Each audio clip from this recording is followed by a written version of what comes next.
Gulog. So, today, yan. Iiwan natin yung mga old bird natin. So, minetoy pa, pumasok. Itong brown, di natin yan sinasama, stock bird natin yan. Pero, baka i-training din natin yan sa mga susunod. Then, nakaready na yung ibon natin. Third toss nila, mga kapatids. Bali, si Toldang magtutos, tayo hindi tayo sasama. So, may pagkakataon tayo makapag-abang. Makita natin kung sino yung unang darating, kung unang batch. So, on the way na sa Toldang, so lalabas na rin tayo. Medyo siksikan yung ibon natin, mga kalodi. So, ang capacity lang nito is 15. So, para medyo maluwag pa sila, may space. So, ngayon 20 birds sila. Medyo siksikan. Pero medyo na maluwag pa naman. Pero sa akin, 15 lang sakto na yun para nakagalaw sila. Sana maging kompleto sila ngayon. Uwi lahat. Hintayin lang natin stall lang. And then, alas na sila. So, ayun stall lang mga lodi. Yun, bumusin na. So, mga gulang wala pati, mga araw na. So, siguro maya bibitaw na ni Toldang yun. Sana bago mag-alas 7, nandito na yung mga ibon natin. Kasi, may pasok tayo, maliligo tayo, mag-aanda tayo pagpasok. So, natin 6:40 mga kapatids. Na-release yung ibon natin ng 6:34. So, 6 minutes sila lumilipad.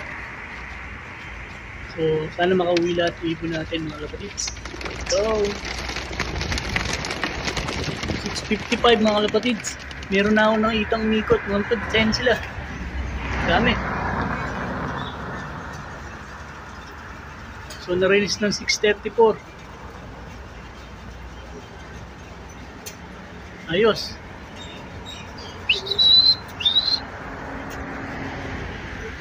Ayan, din sila.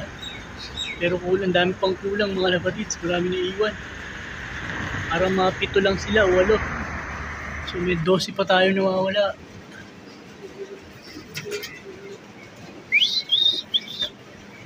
Ayos, yan, yung pa isa, yung pa.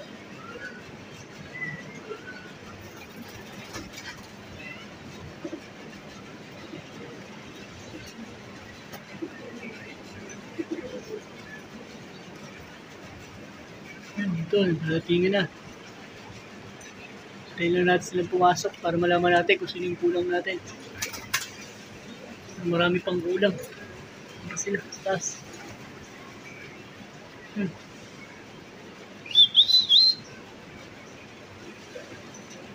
So, natin, bagal pumasok eh. Banlon.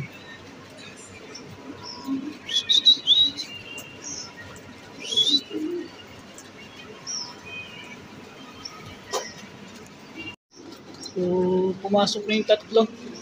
Yung 5 nasa taas pa. Nanginginain dun. Baka nakakainom dun kasi may tanker ng tubig dun.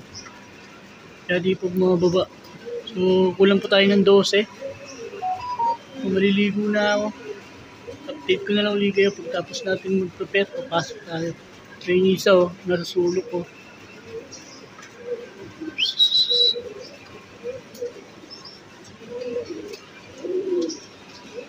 Tayo mga gulong, papasok na tayo. So, tingnan natin yung mga ibon natin kung nakauwi na.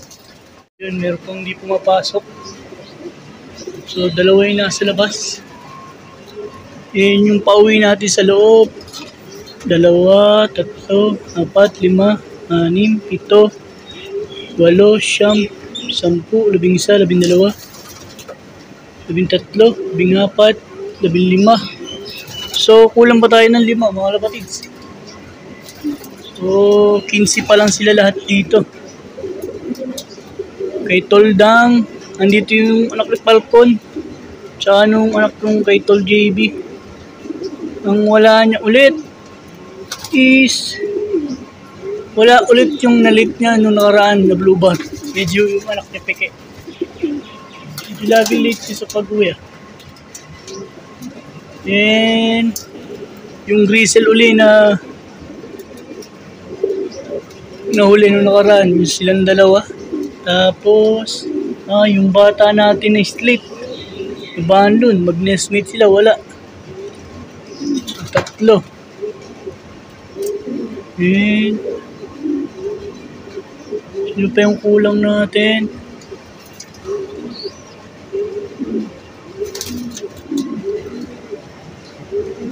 Sa Gabi Cookman, ilan pala yun? Dalawa sa Gabi Cookman. Hindi. Isa sa Gabi Cookman. Tapos yung isang blue bar.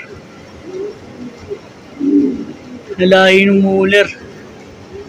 So, isang Muller, isang Gabi Cookman, dalawang slate, tsaka si Pique.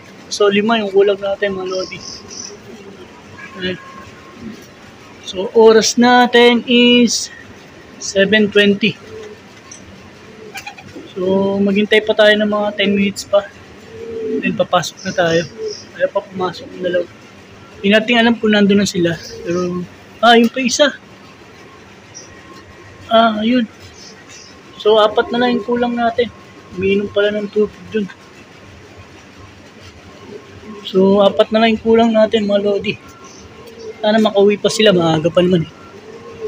Yung isa, yung winawala ko, yung Muller, tumitira sa labas. Ayan, pagod na pagod.